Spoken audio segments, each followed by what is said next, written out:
Welcome to episode 22 of the Play Your Yards Right podcast. As always, I am Sasha here with my wonderful co-host Sarah, and we are through week 6 of the NFL season already. It is flying by, and I'm enjoying it, but I got to tell you, it feels like it's going too fast.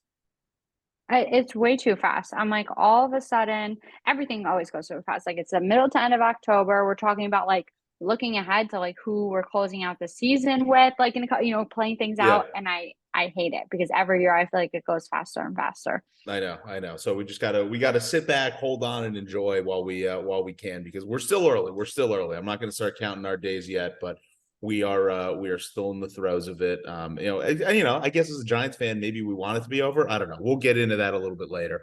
But as Yeah. usual, this week no Premier League update. They are still in their 2 week break. Every so often, something a little different for people that may not be totally up to date on the soccer or football world. They will take breaks to go and train and like do qualifications with their international teams. So this is all the people go and play with England, Brazil, the US, whatever. So they go and they do qualifications for other tournaments and stuff. So Tottenham sitting at the top of the table, which is another, I think, a more fun way to say first place that they say over there. Again, there's a lot of stuff I feel like that we're missing out on. There's a lot of cool British English lingo that I think we need to bring back. So Tottenham, top of the table, sitting in first place. Things are looking good, but this week we do have a game on Monday. We are home against Fulham, and then Friday at Crystal Palace. So 2 games, relatively short succession with each other coming off the break. So hoping to keep the momentum. That's about it for Premier League. And then I'd say before we get into football, baseball playoffs are happening. I feel like there's hmm none of the usual huge market teams. Pretty much all of the big dogs got knocked out, it seems like. So hmm I kind of feel like the world is either not really caring or pretty much, in my case specifically, kind of just anti-Astros. I'm kind of just in the hmm camp of anybody but Houston. Yeah. For me though, I like don't like the Phillies. So either. I'm not an Astros fan, I'm not a Phillies fan, so I'm very meh on this Yeah. whole situation at hand. The Orioles got swept. I didn't get to go to Baltimore. They'll be back though. They're young, God willing, everything will play out for them. I think they'll be in a playoff push next year, so that's fine. But for me, I was like, okay, playoffs over from here. Like it's football season. I'm not focusing my energy on any of these teams we have here. Phillies fans are just annoying, like because they're Eagles fans, Yes. obviously. So I really have nothing against the Phillies team themselves. It's the fan base. And then obviously the Astros are just equally hateable, but the team themselves. So it's better for me to just pretend this isn't even going on. I'm kind of with you. I think that this would be pretty interesting. I think the Phillies do need to make it because the vibes there seem insane. Like they're playing at the bank, Yeah. everybody's screaming, yelling. Every time Kyle Schwarber hits a home run, it just goes ballistic. Kyle Schwarber's also just like the coolest guy ever. Castellanos keeps hitting a home run. He keep hitting home runs. I think Bryce Harper is probably just like a really annoying guy unless he's on your team. It's just something hmm about his face, his attitude. I don't know. But I think that I hope that they move on. Again, they're up 2-0, so are the Rangers. So obviously it's far from over, but both pretty commanding leads. I think the Phillies need to be in it because I mean, if this is like a Diamondbacks Rangers World Series, it's just like maybe the most forgettable World Series of all time. So kind hmm of I do have a future on the Phillies also, so that will make it interesting. Got to tell you, you think you don't care about a series, put some money on it, it becomes very, very fun. So that is I true. despite I don't know why this is just I guess dumb brain of me when you just said they are Eagles fans also it made me mad about my future. I don't know why I didn't put that together on my own. But yeah, I guess that makes sense, and I guess I'll root for the Phillies for the next 2 weeks, and then it's just full on Be fuck done. the Eagles. Yes. Move on. Yeah. Yeah. No, So that's pretty much it. diving into football, NFC East recap. You said it last week, and it couldn't be more true. I can't put my finger on this Commanders team. Now they seem frisky. I don't. This is after this week. They'll probably lose. They play the Giants, right? I think. Yes. Yeah. I honestly think they could lose to the Giants. Like I'm toying with taking the Giants in my pick'em league because it just seems like that is me trying to figure out them out, and I think that's what they're gonna do. Because like now we're like, they're pretty good. Like have potential for a playoff push. And they'll probably go ahead and like easily take care of the Giants, but. With the way their identity seems this season, it just seems like they would just like lose this game, and then all of a sudden we're all like, where are they going, what are they doing, like what is the plan here? And yeah, I mean both of these teams I think are really challenging. That referring to Commanders versus the Falcons who they played this past week, both of those teams it was just like a toss up because they honestly, I can't put a pulse on either of them.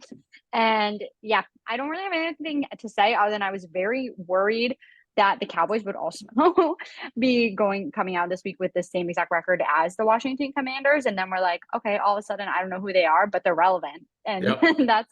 that's of concern. And they still are. Cowboys have to still play them, So as we know, things can always get messy when it's a face off in the NFC. So I think who knows? Who knows how they're going to come out of this? But I kind of am picking like sneak ahead to the Giants. Like I think the Giants can upset them this week. Okay, I that made me feel good because I felt like me and the Giants were taking a rig shot there for a second. But I do respect that. I completely agree. I have no idea. I think they're like Sam Howell seems fun. Their defense, I can't really get a read on. I think their front four is pretty good. Their secondary, I don't think is very good. But maybe they'll get a bunch of pressure on quarterbacks or teams that don't have great offensive lines, i.e., the Giants, and they'll just be able to screw everything up. I also think the Falcons are like outrageously bad. I don't know why I'm kind of surprised the Falcons have won a game just based on their quarterback play. I think Desmond Ridder is horrendous. I mean, their defense is good. They have some good skill position guys. I don't know why everybody talks about Kyle Pitts. He's always like, high fantasy draft pick, going to be great. And this guy, it just seems like stop overthinking it and just throw Kyle Pitts the ball more. But yeah, I think that Desmond Ridder is very, very bad. I will get I'll see if we can get a better read on the Commanders next week when I'm really, tremendously rooting against them and most likely watching them sack Daniel Jones 9 to 12 times. Yeah. I think their wild card might be their defense, honestly. Because I think the offense is just with like Sam Howell, but if their defense shows up, sometimes you get them as they were the past few years, one of the best defenses in the NFL and one of the absolute worst. And I think that's like where the question mark is coming in for them. So just what version of that are the Giants going to get this week? And I don't know. We'll see. Ron Rivera just seems like he's over it. Like I feel like he's kind of thrown in the towel a little bit. Like he doesn't seem like he has that competitor in him. That he once had. And I don't know. Things just seem like very over there in Washington. But we'll see. We'll see how it plays out after this week. Yeah, it's like I feel like they're kind of tinkering with that. Before the season, it was like if they get a few wins, they'll be happy because they feel like they're rebuilding. But now I feel like they're at the point where it's like, wait, are we actually good? Can we actually do this? So I feel like they're going to find a way to still crush their fan base because it's like sometimes I always think it's important. Again, it hurts more in my case when you think about realistic expectations at the beginning of the season. So when I go back to think about that, it's like things have gotten so bad for me. But like as a Commanders fan, if you go back and be like, hey, if we won a game, we'd be happy. It's like if we told you Commanders fans at the beginning of the season you'd be 3-3, think like then nobody would have bet that. Nobody would have believed that. They'd be through the roof. So it's good to remember that. Take a deep breath. Remember where you are. Remember where you're going.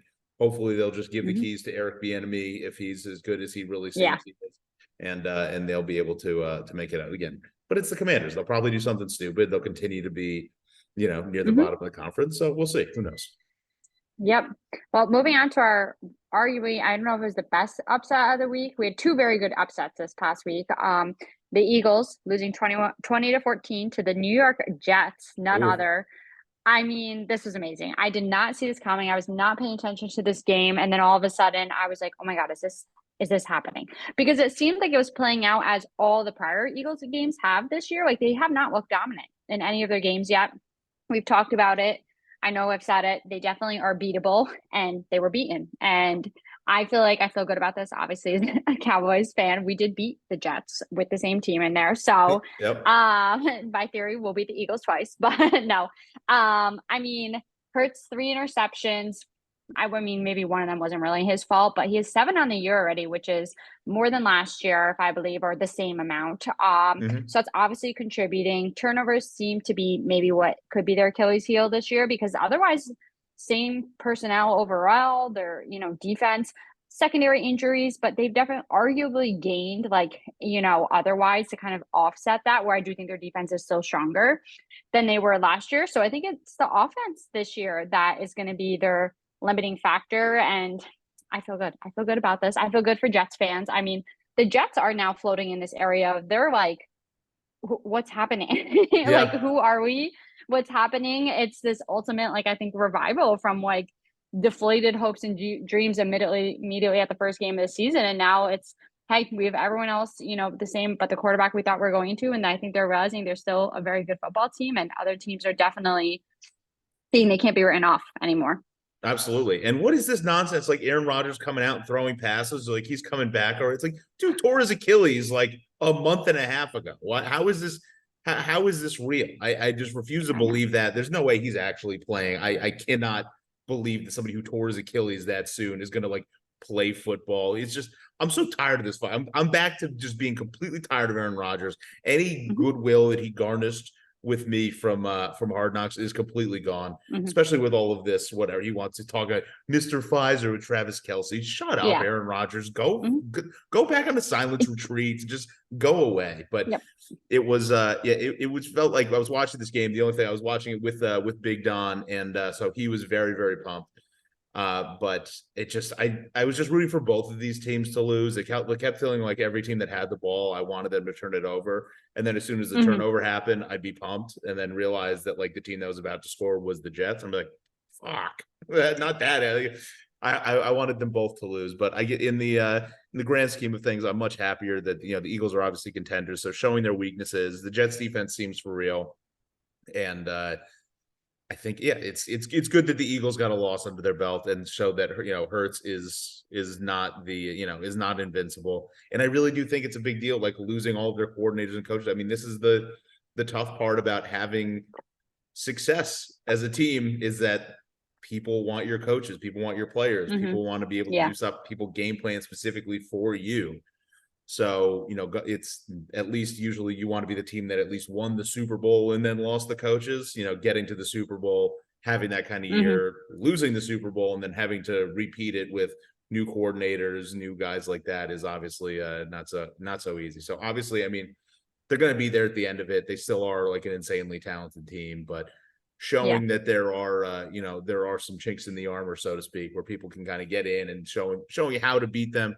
And Hurts thrown like three INTs. It's not crazy if he continues to play the same way and has multiple interceptions in multiple games. It may turn into a little bit of a problem. But when the turns out to get to have the tush push be important, you need to at least you need to be there on 3rd and 1. So when you're there on 3rd and 6, it doesn't quite work so well.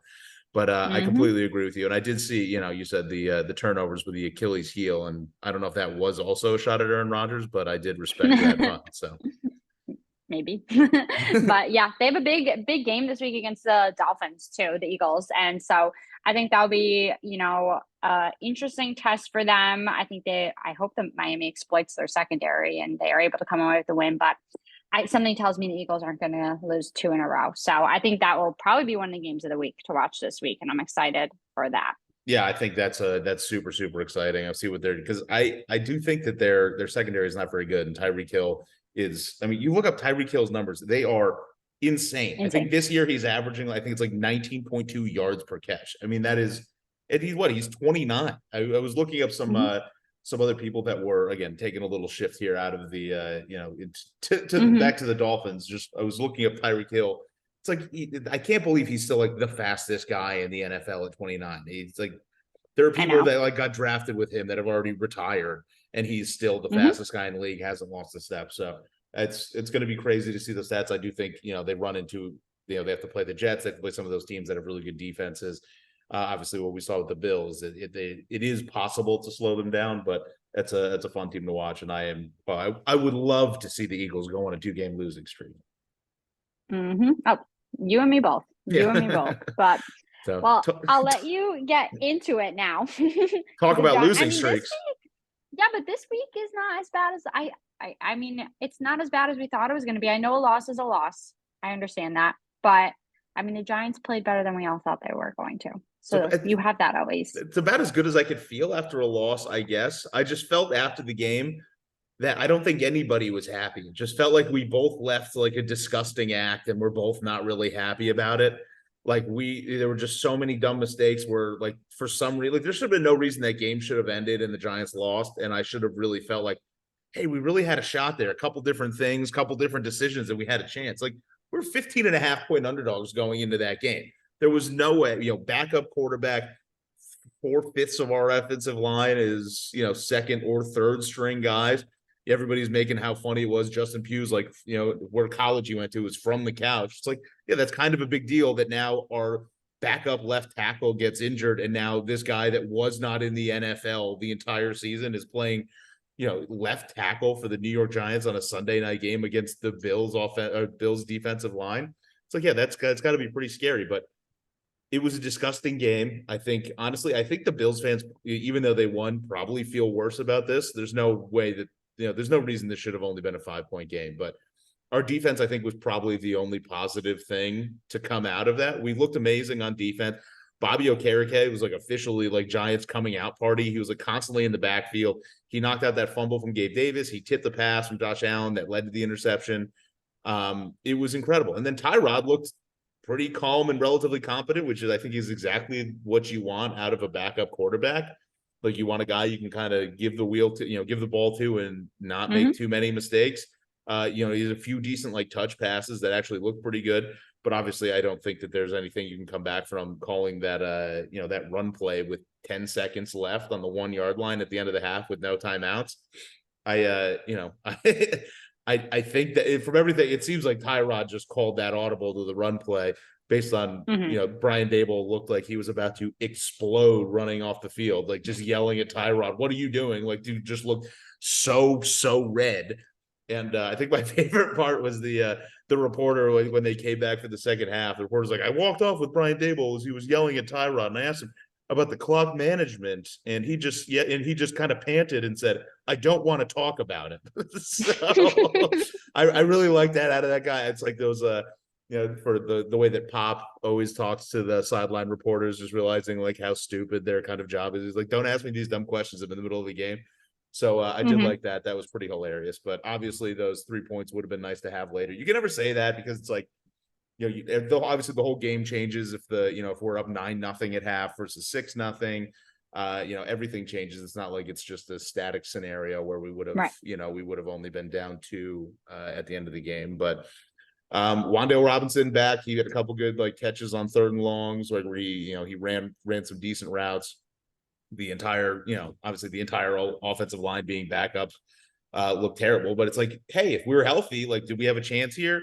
And I think having Saquon back is huge. Like, it is such a threat of the run that we hadn't had before. It makes everybody play differently. So I don't know. I don't know if this is coaching. I don't know if the Bills just have a down game, because I feel like every so often, like, they do just come out and put up stinkers and you never really know why. And then the next week they'll come and, drop 45 on somebody. So I just feel like you never kind of know what Bills you're going to get. So maybe the Giants just got the bad version of the Bills, or maybe the Bills really do have a lot of shit they need to work out. Like, they might really need to fix their offense, their defense, their injuries might be a real problem because, I've seen what the Giants look like against good teams, and it was not this. Like, they actually made the Giants look like a competent-ish team. Obviously, our offense is still terrible, still running that clock. That clock, that number's getting pretty high on like minutes played since last offensive touchdown scored. So that's pretty embarrassing. I just, like, part of me, I don't know what to feel about I keep seeing people go back and forth. Like, I can't believe they didn't run on the last play of the game after the pass interference. And like, yeah, the refs were bad, but like, I'm not going to sit here and say like the refs were the reason we lost the game. It certainly didn't help. Wasn't great, but like there were a couple very, very bad calls. And if we get to talk to Mike about it a little bit later, I will say that the refs, and it is disgusting how the Bills want to win with all of these terrible calls going their way, but that's just me. Not going to blame the refs. The Giants are a bad team. And I guess they kind of feel like we lost, but the Giants, I guess, did just enough to keep me excited for the rest of the year and not go like full draft mode, to like give me a little bit of hope that like maybe the rest of the season isn't going to be just horrific football to watch, but it probably will. Yeah. And this is just getting my hopes up again to hurt me even harder. Yeah. Well, at least it was a week of football that was okay to watch, and not like their blowout 40-0, or what I experienced with the Cowboys 49. Like, that is the worst type of football, when you are waiting all excited for the night game and then you get something like that. At least it was a close game, so you have that. You have that from there. Feels rude, but you know what? Thank you. I'll take it. It was fun. Really thinking we had a chance there at the end. I guess I didn't hate it, and it's like, theoretically we should be better if Daniel Jones comes back and like can play better, but I'm really hoping that he didn't, just look good last year, get paid, and then Tyrod Taylor looks better than him all of a sudden. I'm really hoping that's not the case. No, I think it's just the newness of him, but we'll see. Well, speaking of close games, Monday Night Football, the Cowboys against the Chargers. I was like, this is just going to be a total nail biter, probably come down to, whoever has the ball last, honestly, is what I thought it was going to come down to. And it was essentially that huge win. I mean, coming out, this was like not a must win, but an important game for the Cowboys, just in terms of going into the bye week, just momentum wise and just standings overall. Like their playoffs could have been in jeopardy. They have some tough games coming up, but yeah, this was a good one. I mean, I think coming out of this, biggest takeaway for me, and I felt this all along, Dak needs to run the ball more. He looked great, adds an element to the offense that they just have not had since his ankle injury. And it was awesome to see him have a rushing touchdown. He had a good run before that. So I really hope that Mike McCarthy adds that in more, or Dak just takes an audible on his own. But other takeaways, Mike McCarthy's play calling still sucks. It literally just looks like he's mulling over an Applebee's menu like the entire time that he's just on the sideline. And I can't. It makes me so angry. They show him far too much behind his freaking menu the whole time. And it's like, he's not doing anything. We saw prime Mike McCarthy play calling, or not playing calling, time management at the end of the first half, when literally everyone was like, how did Mike McCarthy just erase time off the clock? Like without doing anything effective. I don't even know if he knew how that happened. Like Yep.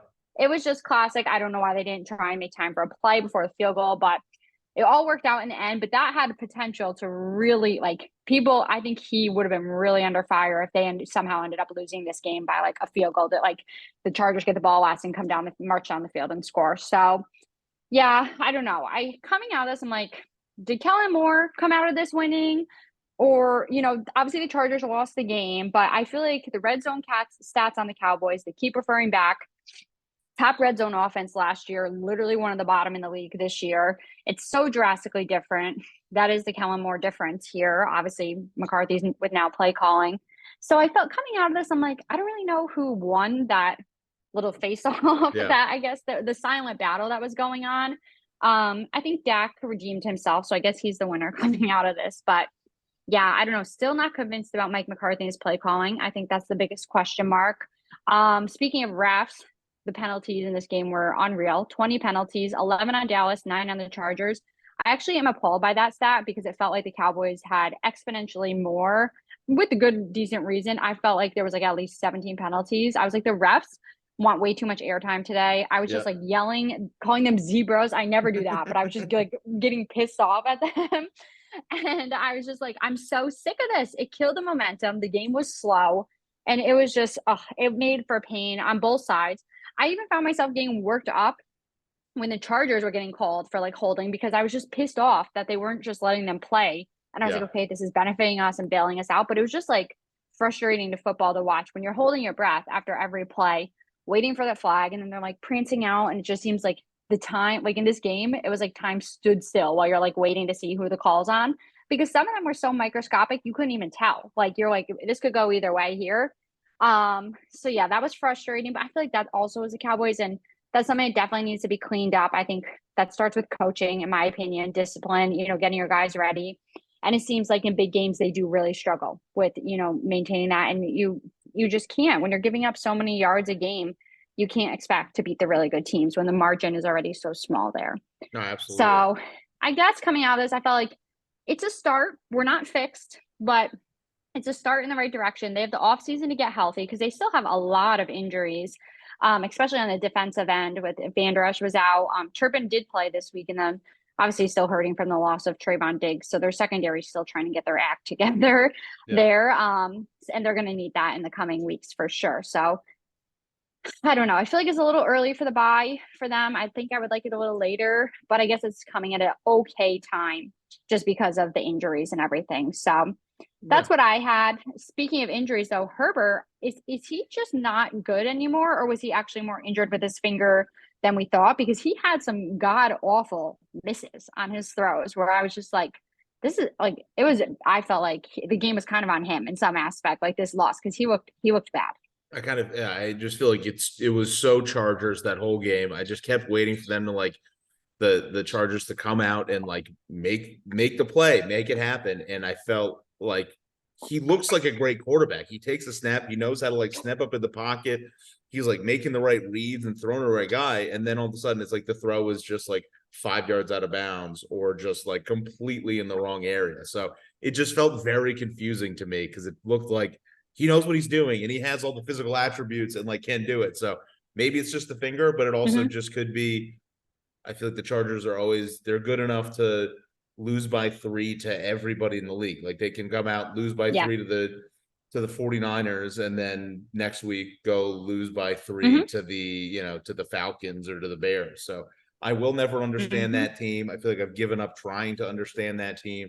They seem talented on in every facet of the game. They've got great skill position players and their defense should be Mm-hmm. pretty good. So they'll just always find brutal ways to lose. So it's Yeah. good to I be think. on. It's like a win's a win. You'll take it wherever Mm-hmm. you can get it. But yeah, who Yeah. cares? It's Yeah. the that's a win. It's good. You have a win going into the bye, and then you play the Rams at home, whatever in 2 weeks. Mm-hmm. So I still don't know what to make of the Rams either. But you will. It's I good. know. It's always good to have a bye, and hopefully you'll be able to come out hot because that's a actually, what? So it's the Rams, then you got the Eagles, and then Giants, Panthers, Commanders back to back. So I wouldn't be surprised if that's probably 4-1 in the next games when you come off the bye. Hopefully. Fingers crossed. We'll see. But I feel a lot better going into it though, because I was this, it was a big one. It was a big win. And I'm happy that they won a big one too. Like this had a lot of pressure and stakes for them. I think they all knew it. So it's not like going in and winning a playoff game, but it definitely was an important high stakes game for them. So the fact that they were able to pull that out, makes me feel good about the future going forward. Absolutely. No, you guys just look at the rest of you guys got a pretty tough schedule too. So obviously there's the divisional games, Hmm. and then Commanders, Seahawks, Eagles again, Bills, Dolphins, Lions, and then finish with Commanders. So Yeah. that's no cakewalk. So let's hope you Mm-mm. guys get healthy. Yeah, I know. Well, speaking of the Lions, I think we'll move on next. We're going to take a quick break beforehand, but we're going to be moving on to a 3-point stances segment featuring loyal Lions fan Taylor, previous podcast host I was with of the Take 'em Home podcast, who has now been rebranded to this podcast. But we're excited to have him on, and we'll be back soon.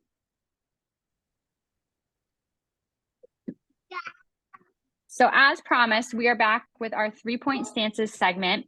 This week features the loyal Lions fan, Taylor. Taylor, we're excited to have you today. I know previous, working together last year on our podcast, the Lions were up and coming. So I feel like I've been on this journey with you a little bit here, but obviously your fandom goes way back past when they were just bad. So I'm excited to hear how you feel things are going. And I mean, the talk of the week this week, I'm hearing a lot of people say they're Super Bowl contenders. So I'm excited to hear what you have to say, and we'll let you get into your takes here. Well, hey, dude, chill out.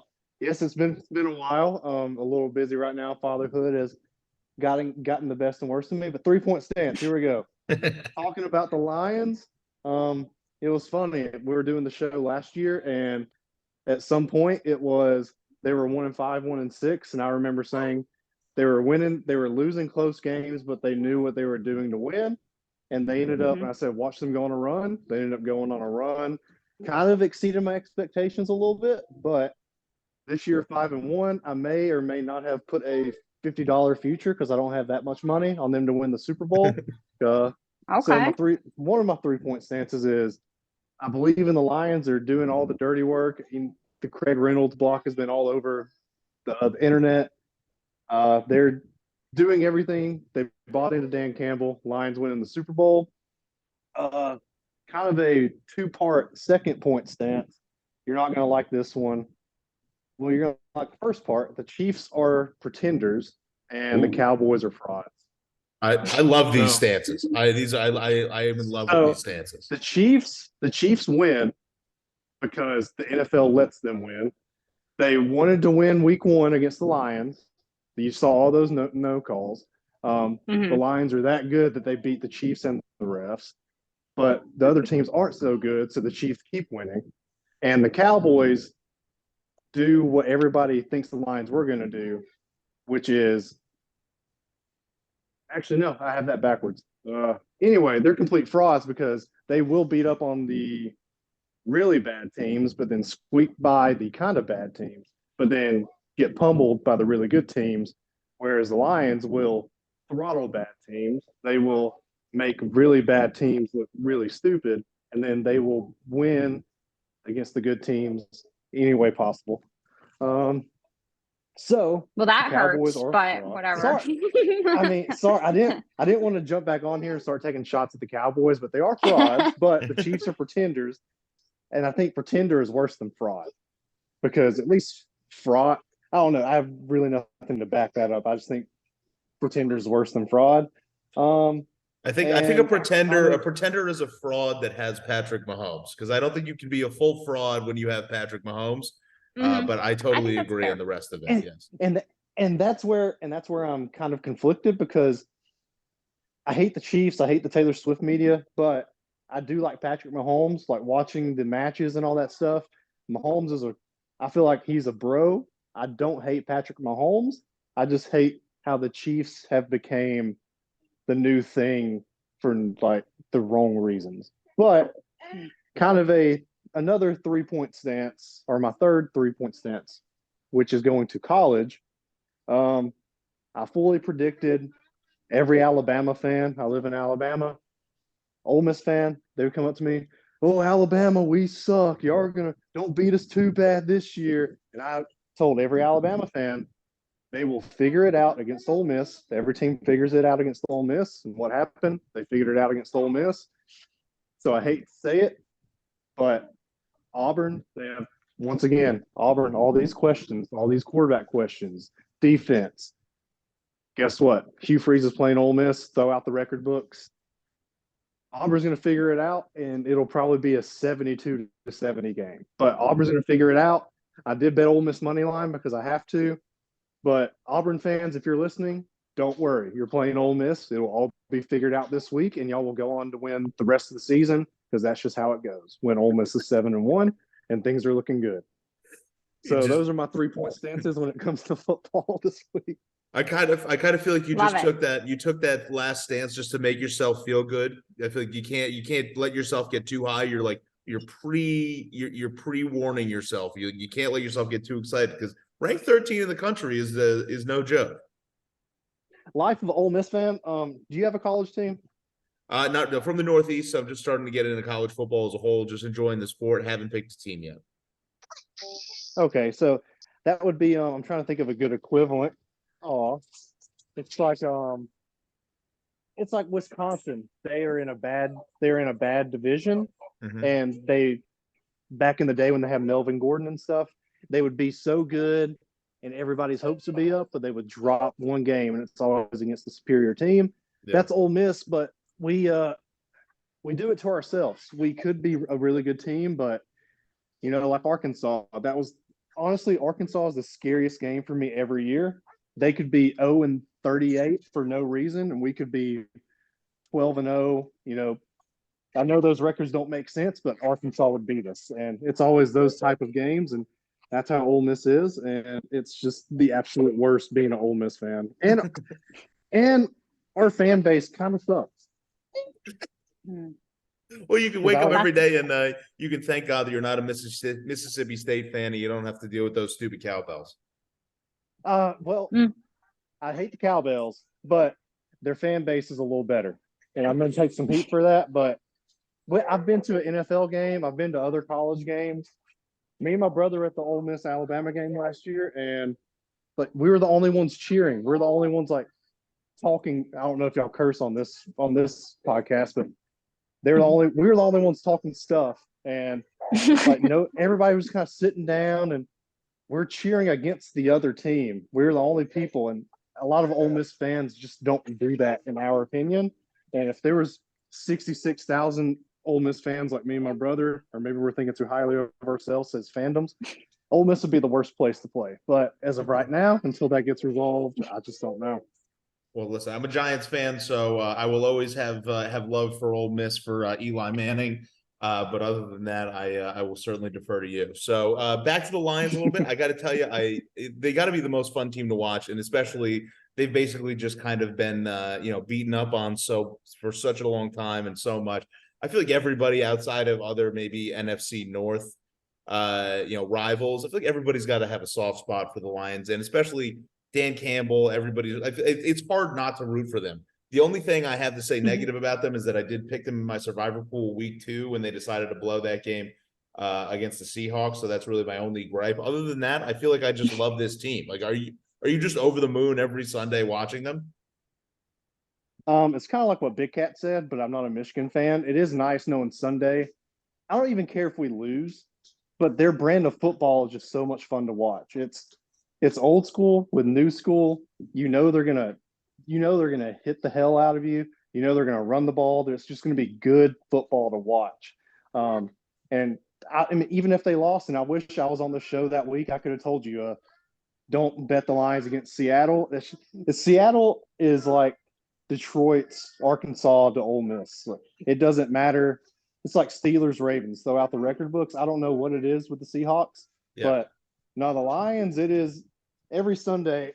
I am 4-0 in my gray Aiden Hutchinson jersey. Okay. I am 0-1 because that week against the Seahawks, I wore the blue one, and I'm 0-1. So, you got to figure it out, and I figured it out. So the gray hutch has not been watched all season. Thankfully, deodorant's a thing, and we're just gonna ride it all the way to the Super Bowl. There you go. That's what we like to hear. So can you try to explain to me? It seems like you're maybe a little bit of a Lions whisperer. Why are the Lions? Whatever, the Ravens are 3-point favorites against the Lions this week, and I can't for the life of me. I've watched the Ravens this year, and I've watched the Lions this year. I don't care that the Ravens are home. I cannot for the life of me, guess why that they are underdogs this week. I don't know either. I guess because David Montgomery's out, and as a Jahmyr Gibbs fantasy owner, that's worse than anything. Is I love seeing David Montgomery go into the end zone every time he does, but every time it's not Gibbs, I get kind of frustrated. But to get back to your point, I don't know. Maybe it's the dome, and it's like they can't do it outside of dome, even though they did it in Tampa Bay last week. And there's going to be wind and maybe some rain this week. And Lamar is more mobile than Jared, so there's a dual threat running back instead of Gibbs or Reynolds is going to get the ball. And they say 15-mile-per-hour winds, and I feel like NFL QBs throwing that all the time. So I have no idea why they're underdogs. If anything, thank you. I'm sure Dan Campbell's going to have bulletin board material for that all week, along with Justin. And going back to earlier, that was one of the games. It's like that was one of the games they should have won last year. Justin Tucker hits a 61-yard walk-off field goal. Like this team, it's not like we're playing the 82 or whatever Bears. Like, this team is very beatable. Lamar does look good, but his receivers, they haven't played consistent. His receivers have dropped balls when he throws good ones, or he doesn't throw great passes and they catch the ball. I don't know. I did bet the Lions in one of my parlays, so I'm right there with you this week. I will wear the gray Aiden Hutchinson jersey this weekend, so I'm feeling very confident that's going to go 5-0. I don't know why. I don't think Vegas knows the odds on my gray Hutch jersey, so I'm very confident in the Lions this week. I'm going to put that bet in before we put this podcast out there, and Vegas hears about the gray Hutch jersey. We'll have to let Mike know for his best bets. I'm riding it too. I'm not telling you something I'm not betting. So there we go. I love that, and I do also like your fellow NFC North little jab there. It's the 85 Bears. Everybody knows it's the 85 Bears, but I like that little. Who knows the 82 Bears. That does sound very familiar. Yeah, 85 sounds right. Maybe 86. I don't know. Who knows? It's the Bears, whatever. But so obviously we heard your pick. The Lions making it to the Super Bowl. So I'm not going to make you pick against them. But if you did have to pick an AFC team they'd be playing, and then if you had to pick who you think they might beat in the NFC Championship game, who are your other picks there? So NFC Championship, I really think. Do the Cowboys figure it out? Do they get past the Eagles? No. You Do- called do them I- frauds earlier, so they're fraud. They are frauds, but I was trying to be a little nicer. You know Oh, what? you're Let's taking go. it back now. Okay. Let's go Eagles Lions. Shoot, AFC.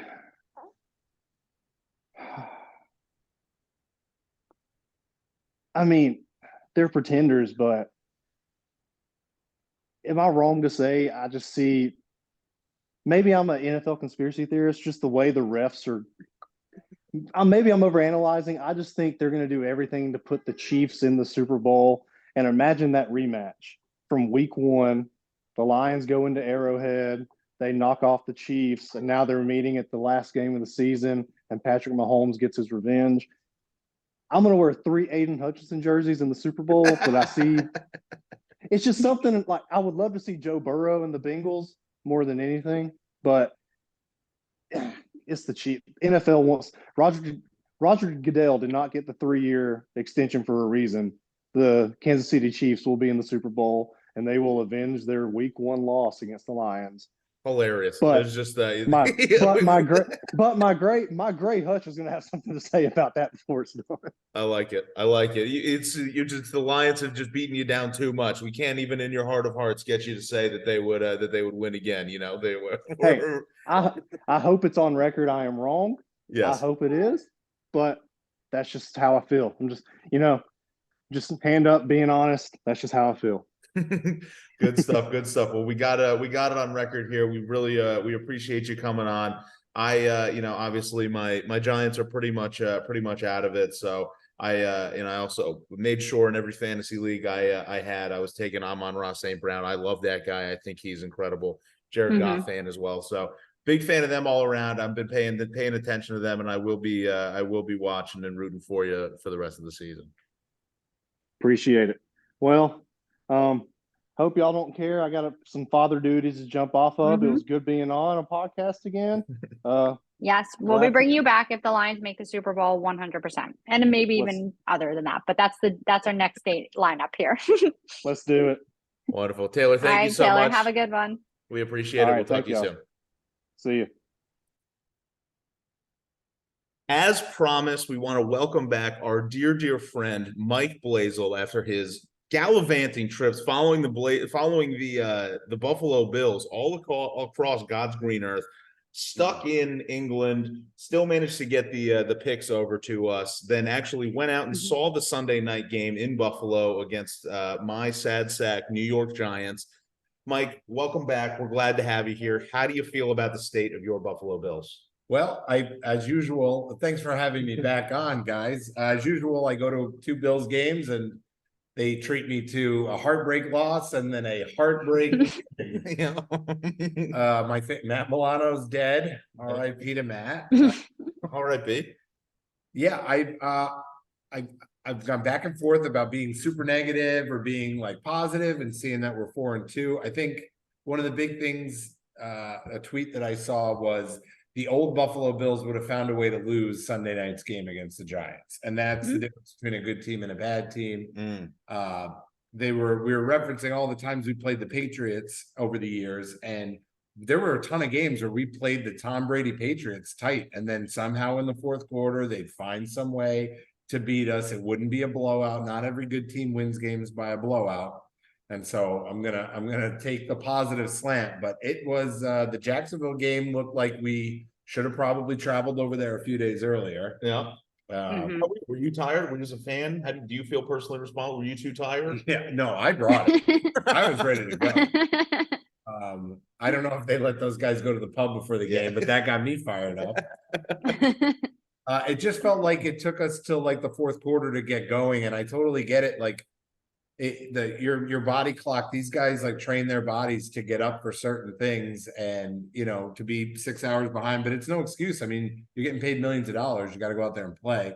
I also think losing Matt Milano and Daquan Jones, 2 guys that I've highlighted on this podcast as being huge parts of our team, and they were in like the first quarter, is really demoralizing after losing Tre'Davious White the week before. Because we were in that game with the Jags. It's not like we were playing a game where we were getting blown out or we weren't in it. We were in it the whole time. We just couldn't get our offense started, and the defense was just, they just started breaking. I don't think we had enough personnel. We lost guys throughout that game. It was really tough. And then the Giants game, Tyrod Taylor, another Buffalo Bill. I knew it was going to be weird because Tyrod will keep you in games. He won't make mistakes. Yep. Unless he's calling an audible at the end of the first half. But other than that, no mistakes. Well, and if you're and for Giants fans that are mad at Daboll, I can tell you I've seen Brian Daboll flip out at Josh Allen like that a ton of times. It's kind of like what he does.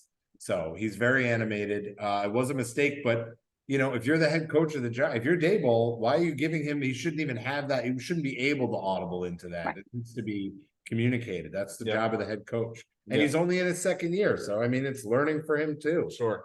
No, I think the Giants came in well prepared. Obviously, Daboll knows the Bills, and I think that Daboll prepared for the Bills, but there's only so much you can do to prepare for the refs. So, okay. Yeah. Listen, I've been in your shoes. I've been there. I've been a team that can't put up any points, and it'd be like, putting all the laundry on the field. Yeah, it's a lot easier than looking in the mirror. A smart move by the Bills, I think, was to hold on that second penalty, because there's no way they're throwing that flag twice. There's no way. It's just not how it works.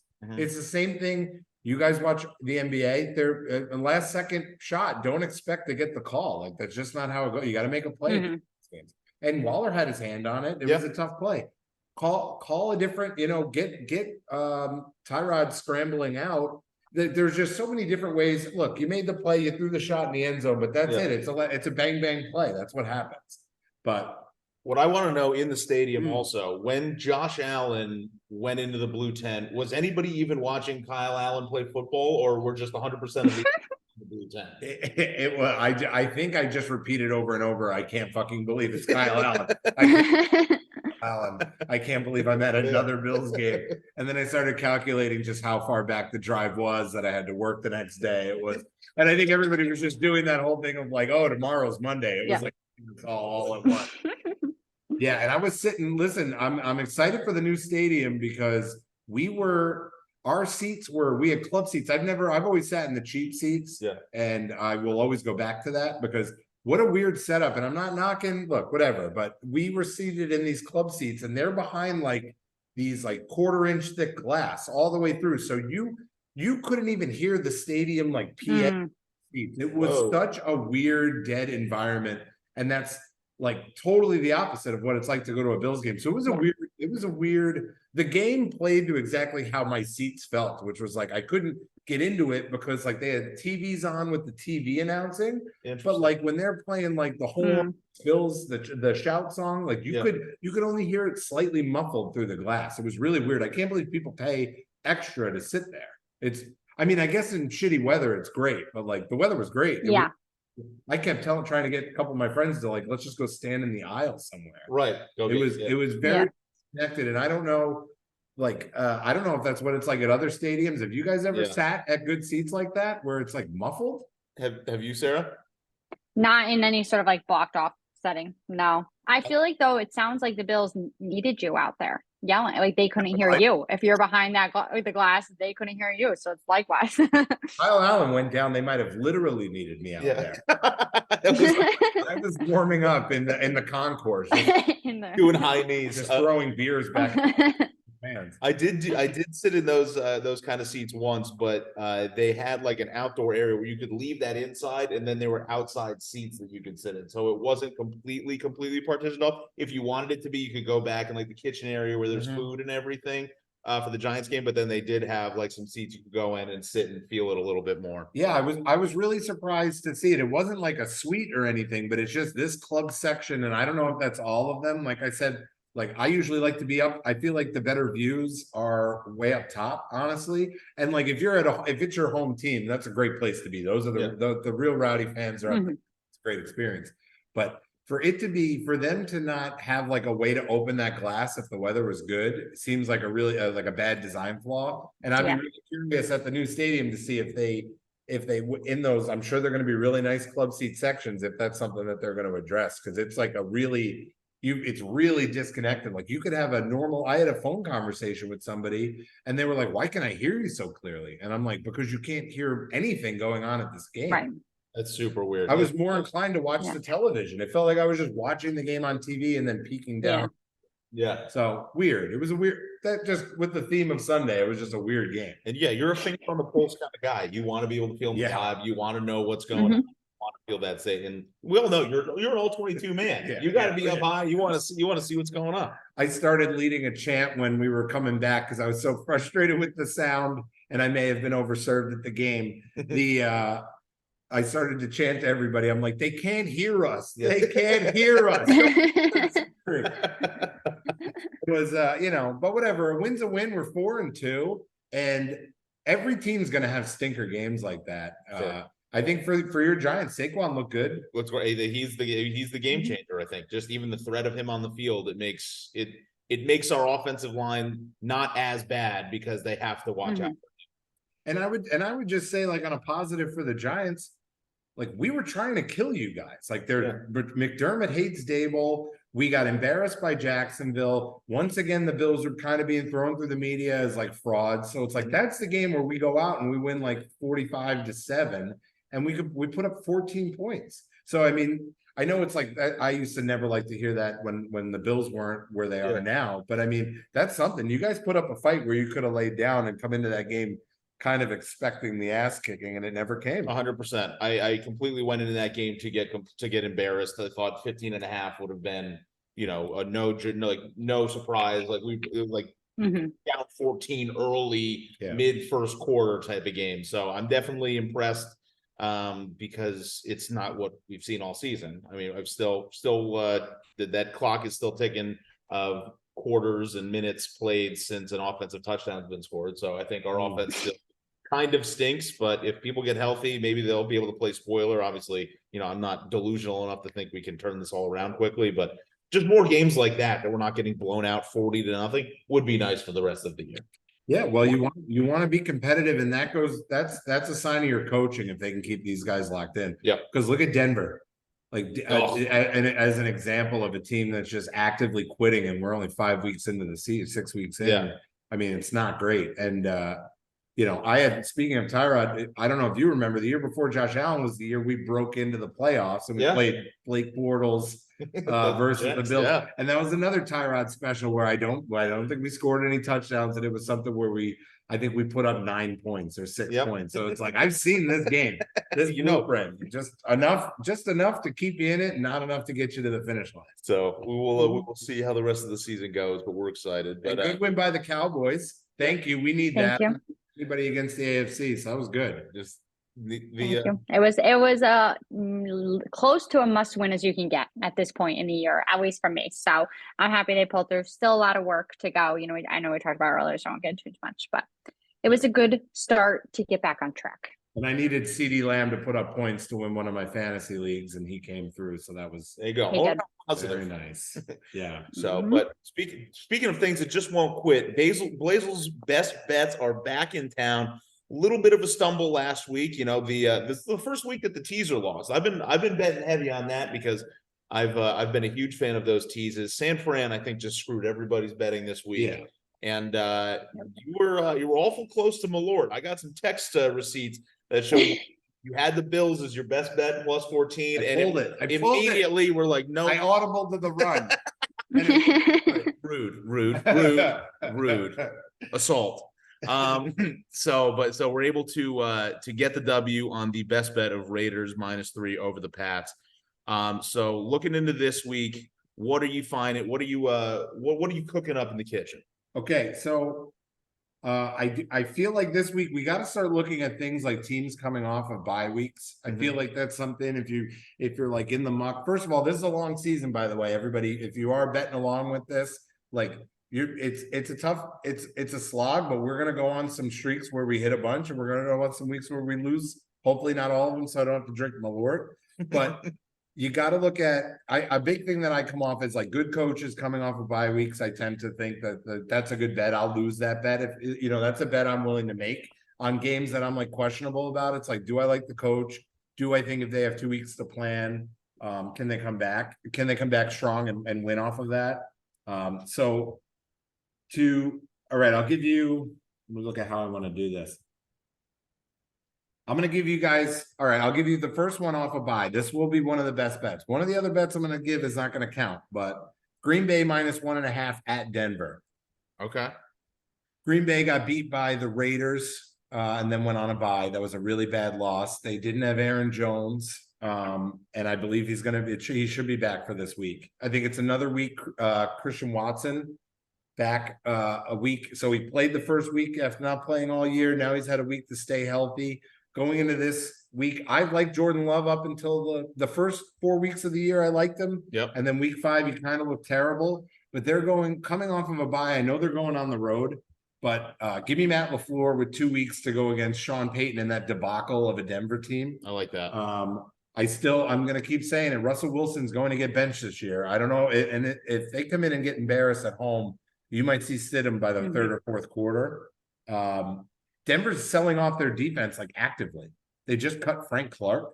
So that's they signed him from the Chiefs. Yeah. The other guy, I keep forgetting his name. They cut him or they ended up trading him to the 49ers.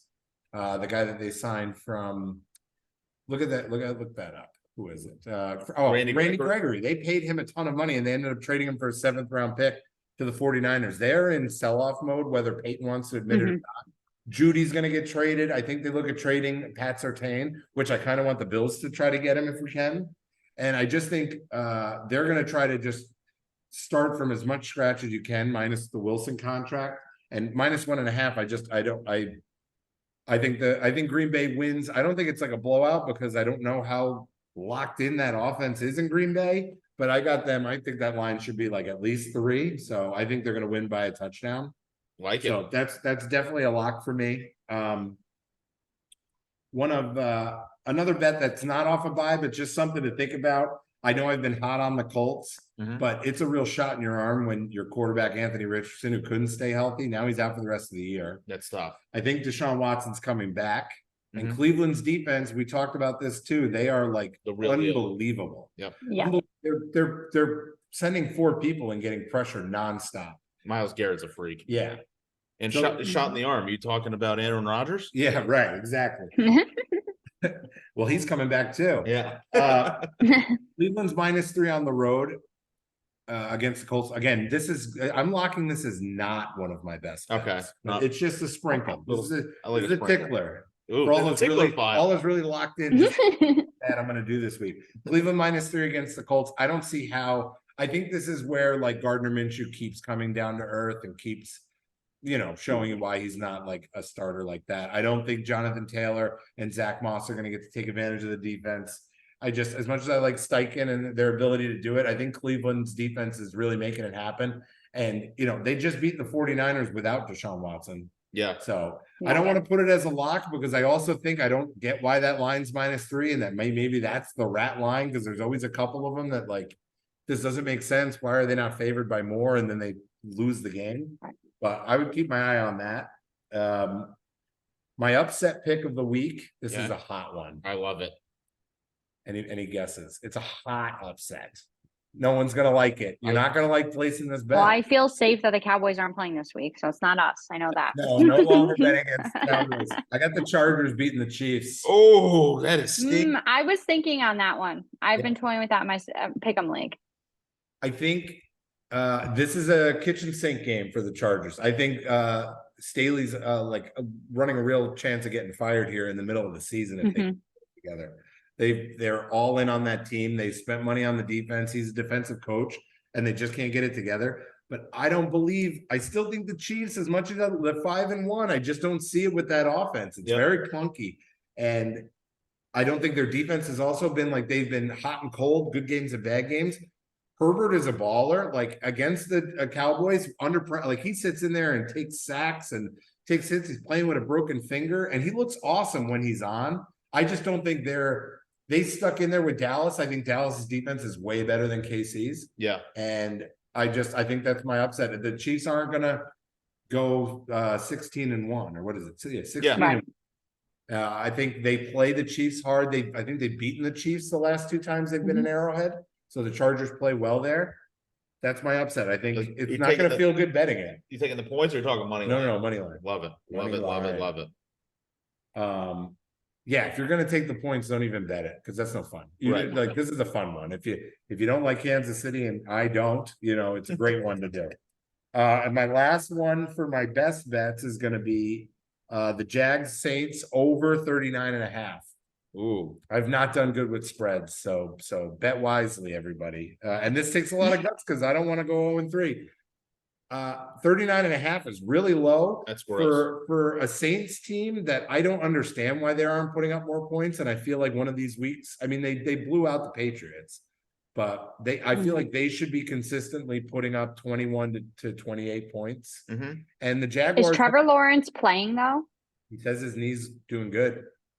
He Okay. says he's All right. got a shot to play. I know it's on Thursday night, and I know Thursday typically low scoring. I think the Jaguars, I think there's enough offense, and I know the Saints D is good, but then we'll see some defensive play. At 39.5 just isn't doing it for me. I want to have something to bet on the Thursday night game. I went through all the over-unders, and I'm not, like I said, this is one, if I get this, I'm going to tell you I'm the best spread better in the league. And you guys are all going to find out in one day. But I think that's it's just not enough. They're playing in a dome. I think Lawrence is going to play. ETN looks great. Weapons everywhere. I think one way or the other, or it's a sloppy Thursday night game and we get some really good field position from turnovers. I can't see this. I'm more focused on the Saints. I'm shocked they're not putting up more points. Rashid Shaheed's turned into a real weapon on that offense. Olave, I think, is a top, and I know he's questionable, but I think he's going to play. Yep.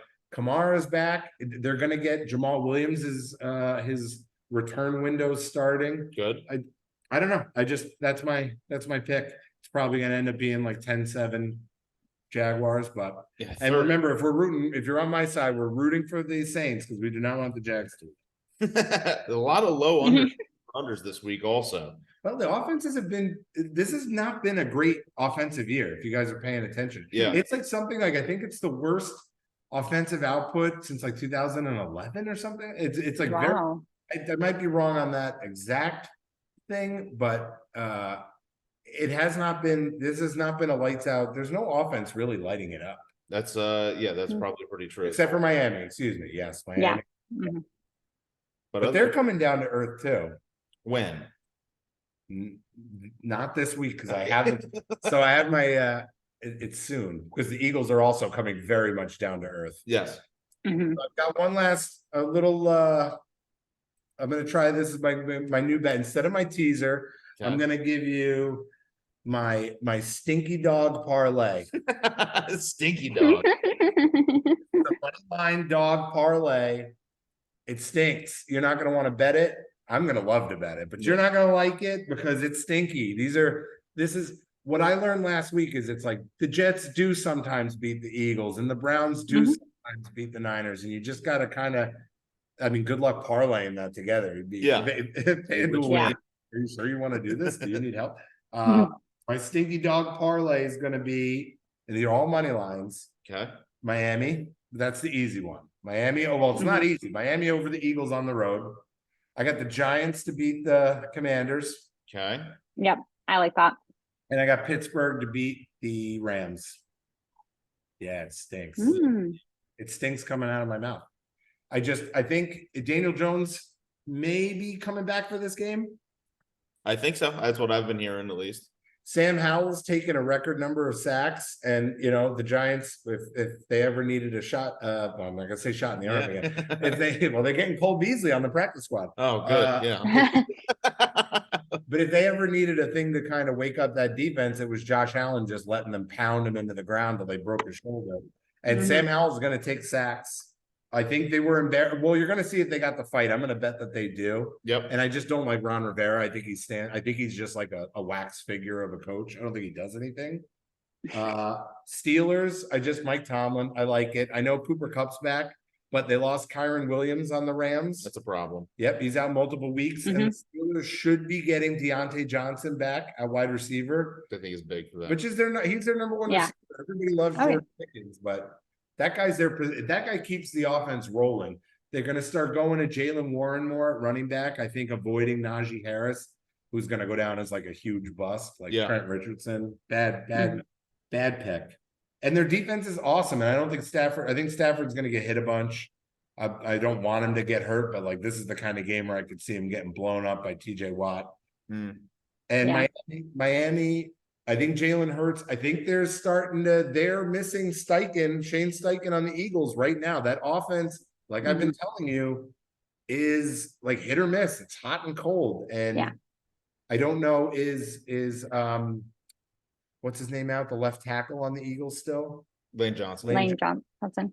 Is he out multiple weeks? That I haven't heard any news on that, Sarah. Do you know anything?